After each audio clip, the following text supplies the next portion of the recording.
you for tuning in again this week. I see we had a couple new subscribers, so thank you for the support. And also, if you haven't subscribed yet, don't forget to do so below. And today I wanted to discuss how I managed my money during the pandemic and understanding where I made certain shifts in certain areas to just adapt, because we don't know what's going to happen. Everything is so unknown every single day. So I made some adjustments, even in areas I thought I was budgeting really well. So I just wanted to talk about that today. So typically, I know you may have seen the 50-30-20 budget rule, and I explained that briefly in a previous episode, where 50% goes towards your needs, 30% goes towards your wants, and 20% goes towards your savings. That's the ideal budget that usually most financial literacy programs will put you onto. But today, I pretty much flipped that 100% around, and the pandemic was definitely a reason why I did so. And here's what my pandemic budget looks like. So for needs, I had it at 32%. That's for like my housing costs, car insurance, because I paid off my car, but I still have to have it insured, which I feel like once you pay your car off, there should be some type of incentive where I don't have to, but that's not how things work. And also we have groceries and gas for the car, which gas I haven't been going anywhere since I'm working from home. So that's been very minimal, but I still wanted to include it because it's still a part of my expenses at some point in time. And for my wants, I have them at 18%. That's because it includes like my gym membership, which recently started back up, so I may go back. I'm actually debating on whether or not I'm going to cancel or not, just trying to feel out how everything's going. And I also have my business expenses. That's with like me building a website and the domain and all these other small charges. So that's in my wants. And also my taco. I love this place called Velvet Taco. So it's like my little treat to myself once in a while, where I like going, grabbing my favorite taco. As you know, if you've ever been to Texas, tacos are a really big thing here. And I've definitely joined the wagon. So yeah, that's included in my wants budget. And as you can also see, nails is not on here. All these little small things that I used to be very adamant about.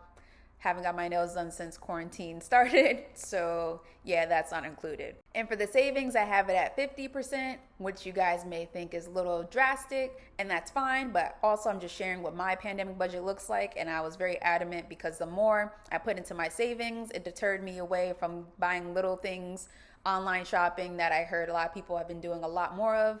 And it just deterred me away from that, because once it's in my savings, it's no longer being touched. And I'm going to go into a breakdown of what my savings consist of, because it's not all going into my savings account. It's being spread out multiple areas. So I break down my savings into three parts. First, you want to build up your emergency fund. So you want to keep putting money towards your savings just to build that up. So if something were to happen, especially now in these unknown times, you want to make sure you have a good cushion of cash. So if something were to happen, that you'll be able to cover yourself. So once you build that up, depending on what your expenses look like, because everyone's different, you want to move on to step number 2 and start doubling down on your debt. Double paying on certain debts, triple paying depending on what you can do.